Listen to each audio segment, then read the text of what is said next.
Praise the lord. దేవుని కృపను బట్టి మరొకసారి మీ అందరి ముందుకు నన్ను నడిపించిన దేవాతి దేవుడికి స్తోత్రము. దేవుడు ఈరోజు మనతో మాట్లాడబోతున్నటువంటి వాక్యము ఫిలిప్పీ పత్రిక 4వ అధ్యాయము 6వ వచనం నుంచి దేవుడు మాట్లాడుతున్నాడండి.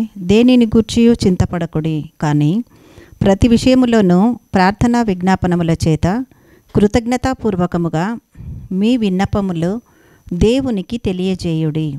అప్పుడు సమస్త జ్ఞానమునకు మించిన దేవుని సమాధానము యేసుక్రీస్తు వలన మీ హృదయములకును మీ తలంపులకును కావలి ఉండును అని దేవుడు ఈరోజు మనతో మాట్లాడుతున్నాడండి. దేవుడు సెలవిస్తున్న మాట, ఈరోజు ఏ చింతతో మనం ఉన్నామో ఏదైనా కానివ్వండి, ఏది లేదు ఆనందంగా ఉన్నామని అన్న దేవునికే వందనాలు, ఆయనకే మహిమ కలుగును గాక. కానీ దేవుడు సెలవిస్తున్నటువంటి మాట, దేనిని గూర్చి చింతపడకుడి. ఈరోజు ఏ పరిస్థితుల్లో ఉండి ఏ సమస్యలో ఉండి ఎన్నో సంవత్సరాల నుంచి కనిపెడుతున్నామేమో, దేవుని దగ్గర ప్రార్థన చేస్తున్నామేమో, ఆయన మహిమ కొరకు ఎదురు చూస్తూ, ఆయన చేసే కార్యము కొరకు ఆశీర్వాదము కొరకు ఎదురు చూస్తూ ఆయన సన్నిధిలో మొరపెడుతున్నామేమో, దేవుడు ఈరోజు వచ్చి నీకు ఒకే ఒక మాట సెలవిస్తున్నాడు, దేనిని గూర్చి చింతపడకుడి అని దేవుడు సెలవిస్తున్నాడు. నా యేసయ్య ఎప్పుడు చెప్పినా భయపడకుమో అని అంటాడు, దేనిని గూర్చి చింతపడకండి అని అంటాడు, నిబ్బరము కలిగి ధైర్యంగా ఉండండి. నా దేవుడే ధైర్యం చెప్పే దేవుడు అండి.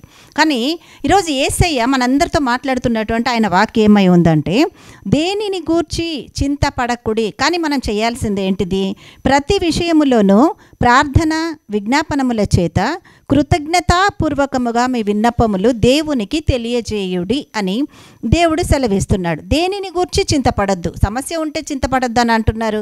సమస్య ఉంటే బాధ ఉండదా, భయం ఉండదా అని అంటాం. కానీ దేవుడు తన వాక్యము ద్వారా సెలవిస్తున్నటువంటి మాట ప్రకారం చూస్తే ప్రతి విషయంలో కూడా మనం ఏం చేయాలంటే, చింతపడకుండా ప్రార్థన విజ్ఞాపనముల చేత కృతజ్ఞతాపూర్వకముగా థ్యాంక్స్ గివింగ్ దేవునికి చెప్పుకుంటూ మీ విన్నపములు, అంటే నీకున్న ఇరుకు, నీకు ఇబ్బంది, నువ్వు ఎదుర్కొంటున్న సమస్య, నువ్వు చూస్తున్న బాధ ఏదైనా కావచ్చు, ఆ విషయములో సమస్త విన్నపములు దేవునికి తెలియజేయుడి అని అంటున్నాడు. అంటే నీ యొక్క అవసరత తీర్చే దేవుని దగ్గరికి నువ్వు వచ్చేటప్పుడు ముందుగా చింతపడకూడదు. రెండవదిగా ప్రార్థన విజ్ఞాపనముల చేత ప్రతి విషయముతోనూ దేవుడికి కృతజ్ఞతాస్తుతులు చెల్లించాలి. అంటే నీకు కావాల్సింది నువ్వు అడిగి పొందుకుంటే ముందు ప్రార్థన విజ్ఞాపనముల చేత ఆ దేవాది దేవునికి కృతజ్ఞతాస్తుతులు చెల్లిస్తూ విన్నపములు దేవునికి తెలియజేయడి.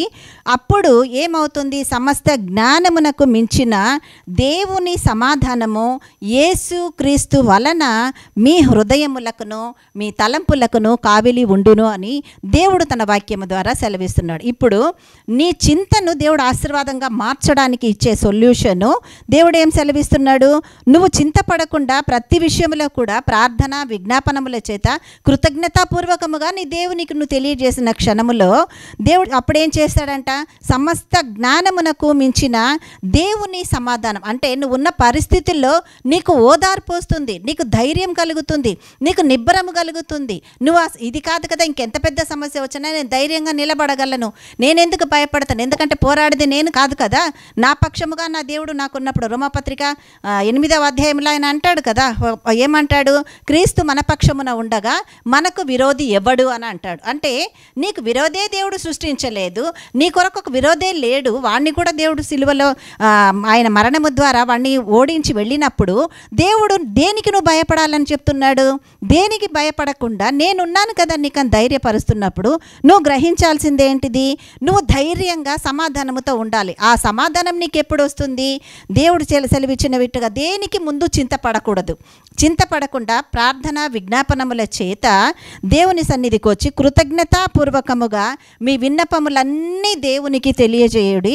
అప్పుడు ఏమైపోతుంది? సమస్త జ్ఞానమునకు మించినటువంటి సమాధానము యేసుక్రీస్తు వలన మాత్రమేనండి. యేసుక్రీస్తు వలన, ఆయన కుమారుడైన యేసుక్రీస్తు వలన మీ హృదయములకును మీ తలంపులకును కావిలి ఉండును అని దేవుడు సెలవిస్తున్నాడు. ఎవరి మీద మనం డిపెండ్ అయిపోయి ఏ విశ్వాసమును పట్టుకొని దేవునికి కృతజ్ఞతాపూర్వకముగా సమస్తము సమర్పించి ప్రార్థనలో మనం నిలబడుతున్నామో, విన్నపాలు తెలియచేస్తున్నామో, ఆ సమయం సమయంలో దేవుని సమాధానము మన కొరకు వచ్చేసి మన హృదయాలకు మన తలంపులకు కావిలి ఉండి, అంటే నన్ను చింతలోకి నడిపించదు ఆ సమాధానం, నన్ను బాధలోనికి నడిపించదు ఆ సమాధానం, లేక ఆ సమస్యను బట్టి నేను ఇంకేదో చేసుకుంటేలాగానో, ఇంకొక విధంగా నా లైఫ్ ఎండ్ అయిపోయేలాగానో, వేరే ఏదో లోకానుసారమైన క్రియ చేసే విధంగానో నన్ను నడిపించదు. ఎందుకంటే దేవుని సమాధానం నా దగ్గరికి వచ్చినప్పుడు నేనేమైపోతున్నా, నా హృదయానికి నా తలంపునకును కావిలి ఉండు విధముగా దేవుని సమాధానం నాలోనికి దిగి వస్తుంది. ఇవన్నీ ఎప్పుడు కలుగుతుంది? నేను చింతపడకుండా ఉన్నప్పుడు మాత్రమే. నేను చింతపడకుండా, మనం చింతపడకుండా ప్రార్థనాపూర్వకముగా మన ప్రతి విజ్ఞాపన దేవునికి కృతజ్ఞతాపూర్వకముగా చెల్లించినప్పుడు దేవుని సమాధానం ఆయన కుమారుడైన యేసుక్రీస్తు ద్వారా మన హృదయాలకును మన తలంపులకును కావిలి ఉండి దేవుడు ఆశీర్వాద మార్గములో నడిపిస్తానని వాగ్దానం ఇస్తున్నాడు. కాబట్టి ఆ వాగ్దానం అందుకుందాం. భయపడకండి, ఏ విషయంలో కూడా భయపడకండి, చింతపడకండి. ఆయన మీద ఆధారపడి దేవునికి నీ సమస్త భారమును అప్పగించినప్పుడు ఆయన ఏం చేస్తున్నాడు? పరలోక సమాధానమును ఆయన కుమారుడైన యేసుక్రీస్తు ద్వారా నీకు నీ హృదయానికి కావిలి ఉండులాగున ఆశీర్వదించి ఆ సమస్యల నుంచి నిన్ను విడిపించి ఆశీర్వాద త్రోవలో నిన్ను నడిపిస్తున్నాడు. ఇటు కృప దేవుడు ఈ వాక్యము ద్వారా సమస్యలను ఎదుర్కొంటున్న వారికి ఆయన ఆశీర్వాదముగా అనుగ్రహించి తోవ చూపించి నడిపించును గాక. Amen, amen, amen.